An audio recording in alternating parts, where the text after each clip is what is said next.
Chapter 16.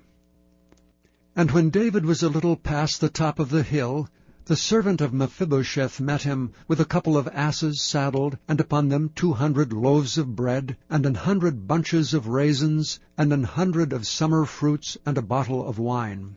Then said the king unto Ziba, What meanest thou by these? And Ziba said, The asses be for the king's household to ride on, and the bread and summer fruit for the young men to eat, and the wine, that such as be faint in the wilderness may drink.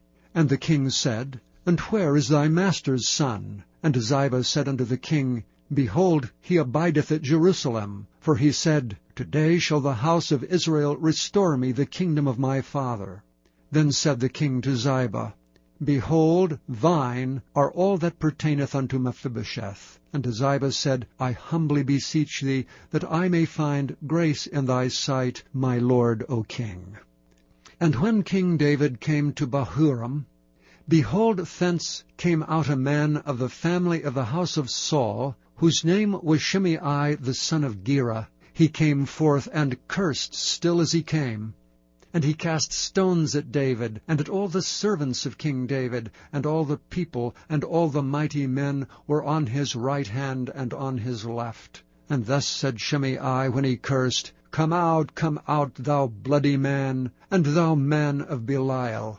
The Lord hath returned upon thee all the blood of the house of Saul, in whose stead thou hast reigned. And the Lord hath delivered the kingdom into the hand of Absalom thy son. And behold, thou art taken in thy mischief, because thou art a bloody man.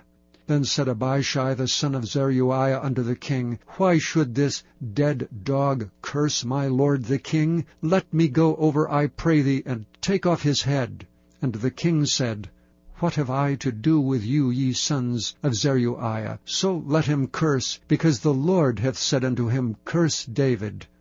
Who shall then say, Wherefore hast thou done so?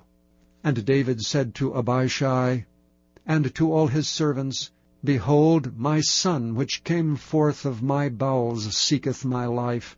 How much more may this Benjamite do it? Let him alone, and let him curse, for the Lord hath bidden him. It may be that the Lord will look on mine affliction, and that the Lord will requite me good for his cursing this day. And as David and his men went by the way, Shimei went along on the hillside over against him, and cursed as he went, and threw stones at him, and cast dust.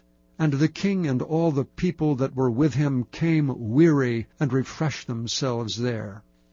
And Absalom and all the people, the men of Israel, came to Jerusalem, and Ahithophel with him.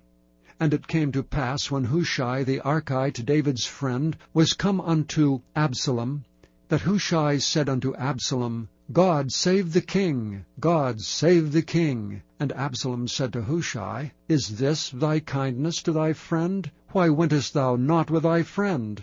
And Hushai said unto Absalom, Nay, but whom the Lord and his people and all the men of Israel choose, his will I be, and with him will I abide.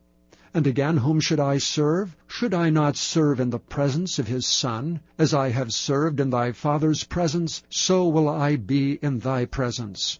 Then said Absalom to Ahithophel, Give counsel among you what we shall do.